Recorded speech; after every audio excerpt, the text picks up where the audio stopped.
Welcome, folks, to the coverage of the 2020 MHBA Division I Men's Basketball Championship Tournament. As always, I'm your host, Jimmy the Jimerson Rodriguez. And to my left here, we have professional sports analyst and my personal friend, Ned Madness. March Madness, actually, Jimmy. My apologies, Ned. Ned March Madness. All right, Ned, let's hop into these highlights. Let's hop into the bracket. We had 16 games played last night, and 6 of which were not televised, and we really apologize for not having coverage of those games, but we have 10 games to which we have highlights for. We're going to hop into those in just a second. But first, Ned, your thoughts on those games from last night? You know, I'm really impressed with the lower seeds. They're really showing that anything can happen in this tournament, and seeds don't matter. Absolutely, Ned. Been really interesting to see some upsets and overtime games. Definitely. It's been a real hoot. So, why don't we just hop into these highlights then, Ned? All right, let's hop into these highlights there, Ned. We had Baylor versus Winthrop to start us off last night. Baylor being the 1 seed, Winthrop being the 16th seed. What do you think about that game? You know, Winthrop really showed how strong their thrpoint shooters are, but Baylor was just hanging in there more. Absolutely. Baylor being the better team, you could definitely see the physicality was there. But Winthrop was there to compete and had you hanging on the edge of your seat till the very end. Just absolutely, just amazing right there. Great. Very fun game to watch. Absolutely. And next game, we had St. Mary's versus Rutgers. And this was a very tight-knit game. Okay, both seeds being very close, 8 and 9. And first game going into overtime there, Ned. Yeah, it was really interesting to see an overtime in this bracket. Yes, being the first game that went into overtime. As you can see, just three-pointer in his eye. And this shot right here, missing to go into overtime. And just some very physical game. Absolutely. Buzzer beater to win, and that's just the way that you want to end a game right there, Ned. All right, so the next game we had was Ohio State versus Stephen F. Austin. Stephen F. Austin actually is known to have some crazy upsets in that first round, and they didn't really show that tonight, did they? No, they didn't. You know, Ohio State put them in their place and showed them why they should be moving on. Absolutely, and Ohio State looking very hot going into the round of 32. All right, Michigan State versus Bradley. This was, quite honestly, very horrible showing game by Michigan State. Didn't score a single point. As you can see, Bradley just blocking all the shots taken by Michigan State. And Michigan State trying to hang in there, but, that dunk. My goodness, Michigan State just very poor showing. All right, here we go. Illinois versus USC. Ned, what do you think about this game? You know, it was a pretty close game, you know, but they started pulling ahead near the end. Yeah, and as you can see, very physical game. Not many three-pointers, but as you can see, back and forth three-pointers right there. But definitely had to earn your points, as you can see by the defense. Oh, staring into the camera. Just what a legend right there. Here we go, going into Gonzaga versus North Carolina Central. Who's even heard of that team? There, Ned? Not very many people, I can tell you that. Absolutely not. I haven't even heard of that team, honestly. But they definitely proved themselves tonight on why they should be going into the round of 32 and possibly into the round of 16. As you can see, broken ankles right there by North Carolina Central. They were just all over Gonzaga. And the ending score being 12-10, as Gonzaga tried to hang in there with a couple threes right there, but just not enough to save their hopes of making it to a championship. And as you can see, just very physical play there, but just not enough. All right, Ned, you want to take over in this LSU-Oklahoma game? You know, this was a pretty close game, you know, up until the very last moment where it just ended gruesomely. You know, very fun game to watch, you know, just loving those star players right there. Just really show you how much they really love this game. Absolutely. You just love to see the passion in a player. Definitely. And the ending score of this game being 10-9 for Oklahoma. Oklahoma taking the dub. And this game, let me tell you, went into triple overtime. The first game to actually get past overtime. And, oh, man, it was such a fun game to watch. Definitely the reason why everyone watches March Madness is to watch these games right here.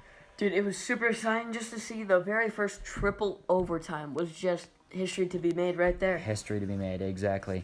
And that fadeaway being the buzzer beater right there to end the game. So next we have Oregon versus New Mexico State.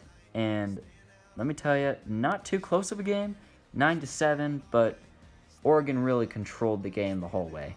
Yeah, they did. They really, they weren't too great. They totally could have played better, but they definitely took the dub. As you can see, Oregon making that dunk at the very last second there to end the game. And BYU versus Indiana, everyone was kind of leaning more towards BYU winning this game, being a 6th seed and all, but Indiana really had something to prove, winning 15-13, which was the highest scoring game we had from last night there. They're a really talented team to be able to put up 15 points against a 6th seed, BYU. Absolutely. And BYU, look at this. Look at this. BYU fadeaway three-pointer right in his eye. But look at that. Coming right back is Indiana. Definitely. Oh, put back dunk. Just showing their threes right in their face. And that's the dunk for the win in triple overtime, which... all over the BYU point guard. Absolutely. And that's just disappointing for a team to come this far, but lose first round.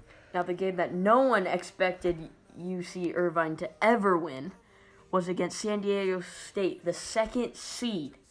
Man, I tell you, this was a fun but very upsetting game to watch if you're a San Diego State fan. Absolutely. I mean, you come all this way, getting that number 3 seed, you're looking to make possibly an Elite 8 run, maybe a championship run here, but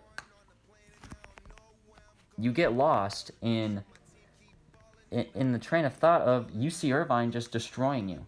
So 15-3 was the end of that score, and let me tell you, some great highlights there, Ned, and let's get back to it. And we're back, folks. Some very interesting and exciting highlights there, right, Ned? Definitely. We just had some great overtime wins and overtime losses. Just sad to see some teams go. Especially in overtime. They put so much work into it. Absolutely. But it was very fun seeing those lower seeds, beat those higher seeds. Definitely. Definitely the reason why you watch March Madness in the first place. So, with those 10 games being broadcasted, we did promise you we were going to bring you some coverage of the 6 untelevised games. So that's what we're going to hop into right now. So, we first had Louisville versus Vermont, which, no question about it, Louisville really proved themselves in that game right there, Ned. They definitely did. Winning 12-6. And just moving on from that, not much to say about that game. We had Virginia versus Cincinnati in the next game. Upset. Cincinnati ended up beating Virginia 12-10. Virginia really was looking strong after having a good ACC showing. Yeah. But just lost in a close game against Cincinnati. Couldn't pull through. Absolutely not.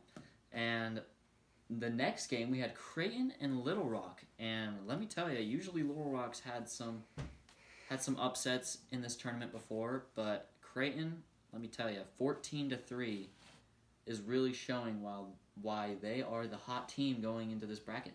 Yeah. And the next game, told you we were going to be going through these pretty fast. Michigan versus Yale was the next game. Michigan being a 5 seed, Yale being a 12 seed. And let me tell you, it was not that close of a game. Michigan having 9 points in the game. Yale only having 4, only scoring 2 dunks. Just not enough if you're going to try and win the championship. Definitely. And, Michigan looking pretty hot coming into the bracket there. No, very hot. And speaking of hot, let's hop into our next subject, and we're talking about the hottest teams in this bracket so far. Absolutely. I believe that Duke is going to be the hottest team in this bracket here, Ned. Absolutely have no question about it. Why so?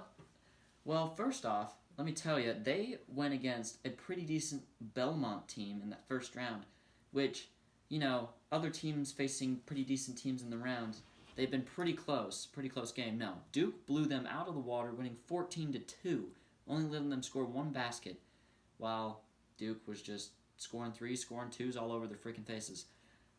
Ned, I'd like to hear what you have to say about your hottest team. Now, in my opinion, I think UC Irvine is going to be the hottest team in this bracket. Really? Definitely. I mean, yes, they are a 15 seed. You don't want to cut them short because they did take down San Diego State, seed number 2. Okay? And they scored 15 points on them, 15-3, on a number 2 seed, and took them right out of the bracket like they were a 16 seed. But, UC Irvine really showing why they should be in this bracket, and really anything can happen. You can't cut anyone short. Well, I'd like to disagree with you there, but they did kill San Diego State, so I'll give you something there. Hopefully our teams be in the championship. I hope so, too. Then we can really see who's better. Absolutely. Folks, that is the coverage of our 2020 MHBA Division I Men's Basketball Championship. We have the round of 32 being played over this weekend and should have another video posted Sunday night. Stay tuned. Stay tuned. Well, Ned, thanks for coming on the show. Anytime, Jimmy. Thank you. Absolutely, my pleasure. And as always, folks, Jimmy the Jimerson Rodriguez is out. Later.